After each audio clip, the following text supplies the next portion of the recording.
What's up, everybody? It's Charlie and I'm back.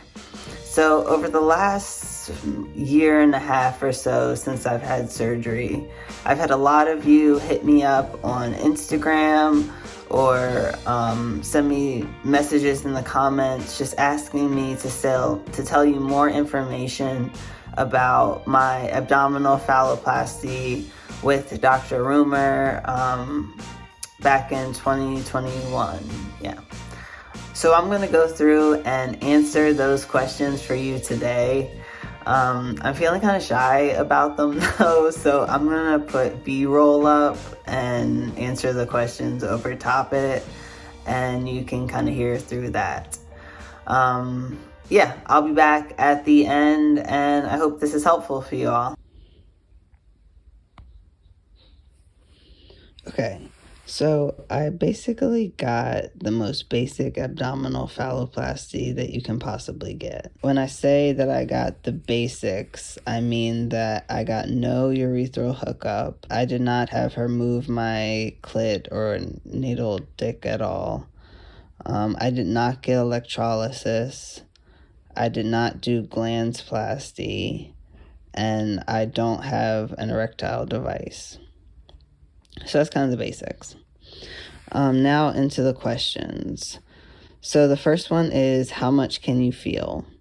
I can feel like normal from about a base of my dick to like an inch up. After that, I just feel pressure for another inch and then nothing. So I don't have any erotic feeling at all. Where is the scar? The scar is across my hips. It's not noticeable. You can't see it when I'm wearing pants or underwear or anything like that, just when I'm naked. What was the scar like when it was first healing? Well, at first it looked kind of gross, like it was separating or something, but Rumer said that was part of the process. I didn't actually believe her, so I went to the ER anyway, and they confirmed what she said, that it is just part of the process and is not like bad healing. It's just okay healing. There were a few spots that I can't feel though, even though it is fully healed. Like the scar tissue is too thick. Like there's a spot between my belly button and dick where I can't feel anything, or I just feel pressure or something like that. Also, my belly button scar is still sore sometimes, but the rest of the scars look and feel normal. There aren't any problems. As a black person, I would also like to add that when I first got it, I did keloid for a bit. Like it was very raised, and then over this last year, it's flattened. So now it's completely flat with the rest of my skin. So it might be just a matter of time before things flatten out, unless you have like your body keloids really bad.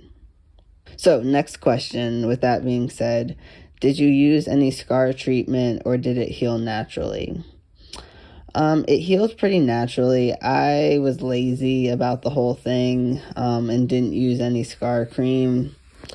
But like I said, it worked out. They slowly flattened over time and I didn't have to do anything to them. Next question, does it feel like a cystic? From the feedback I've gotten, yes, it does. The only difference is that around the base, it's a lot thinner than the average cystic. So where it connects to my body is thinner than the average cystic, and I think that's because the way that abdominal phalloplasties are kind of folded over makes that kind of thinner base.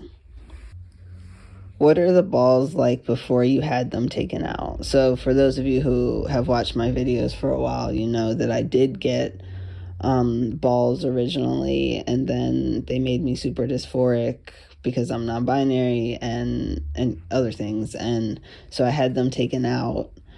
And but I wanted to talk on that experience about before I had them taken out. I want to say that they didn't hurt or anything. They did feel tight to my body though, because they weren't like jiggly like cyst balls. Partially because, the process is that they literally just fill your lips with balls. And so as tight or as loose as your lips are to your skin or like to your body is how loose your balls are going to be. And so I hadn't taken that into account either, but they were kind of close up to my body. But I didn't have any problem sitting with them, and they didn't get in the way when I walked. And I think they looked pretty good overall with my dick and stuff, but I just didn't want them, so I had them removed. Next question. Did insurance cover everything? I paid about $2,100 in total for both surgeries. It was about $1,600 for the first one, but Rumer made me pay up front my total max out of pocket from my insurance, which was $3,500 at the time. So I paid $3,500 up front. The surgery cost $2,100, and I got reimbursed for the rest by Rumer.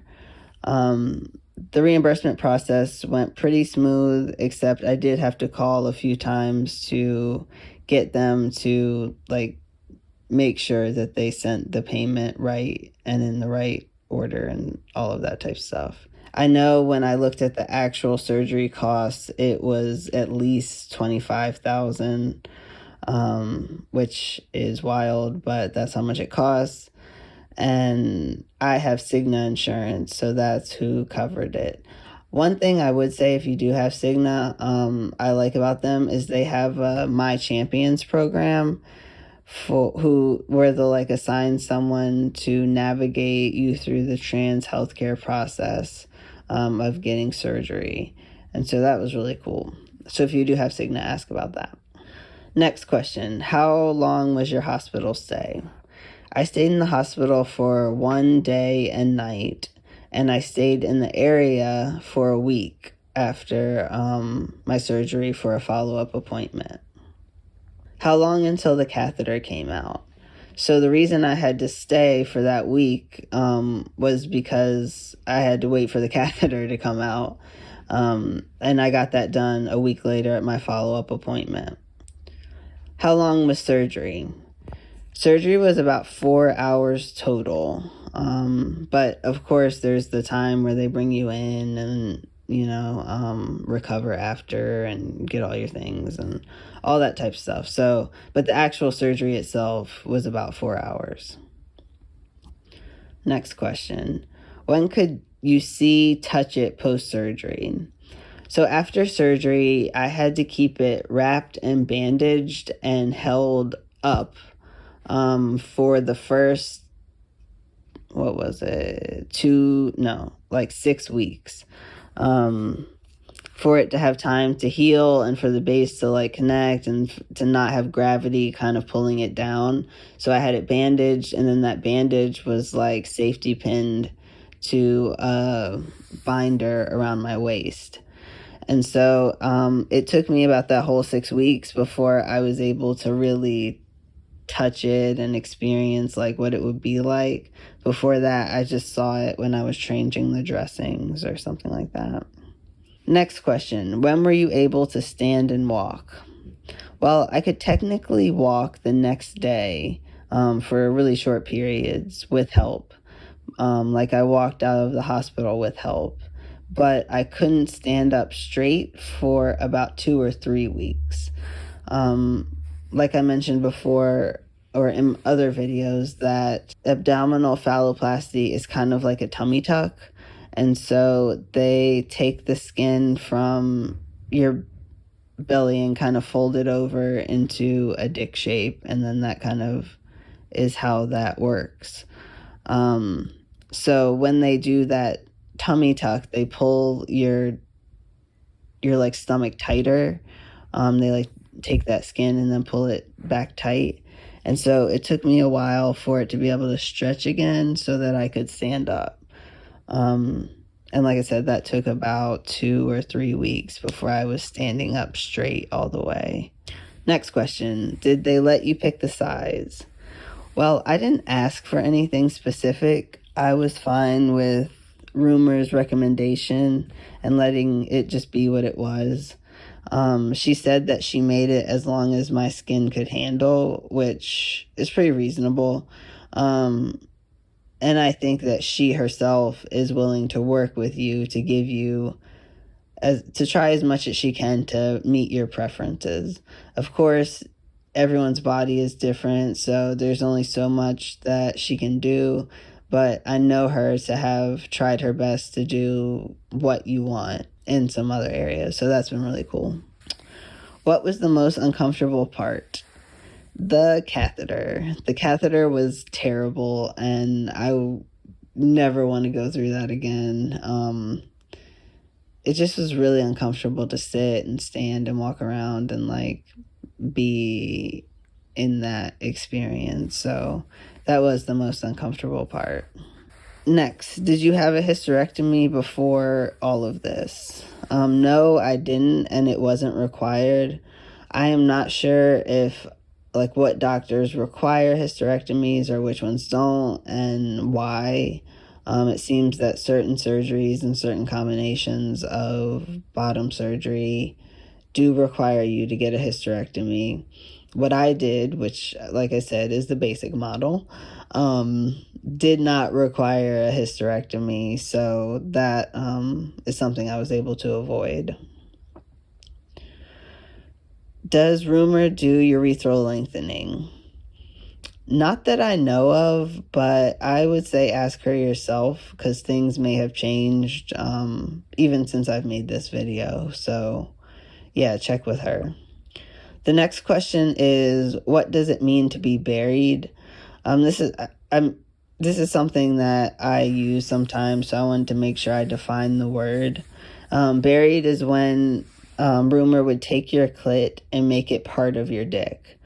So basically it would give you more erotic feeling. I had her leave mine separate because I didn't want to risk losing any erotic feeling, because sometimes in burying you can lose some of the feeling on top or just have other complications, and I wasn't really willing to risk that. So I had her leave my clit and dick separate. So that's what it means to be buried. And if that's something you're interested, I would recommend looking more into other people's experiences before you decide on that. And the last question that I get the most is, can you penetrate with it? So for me personally, I don't have an erectile device, and I can't penetrate with my dick alone. There is a guy who got surgery from Rumer a few years before me, and he says that he can penetrate, and he can penetrate, but I am not able to, so I use other methods that work for me. Okay, so that is the end of the video. Thank you so much for watching, and if you have any more questions, hit me up on Instagram or in the comments, and I'll see you next time. Deuce.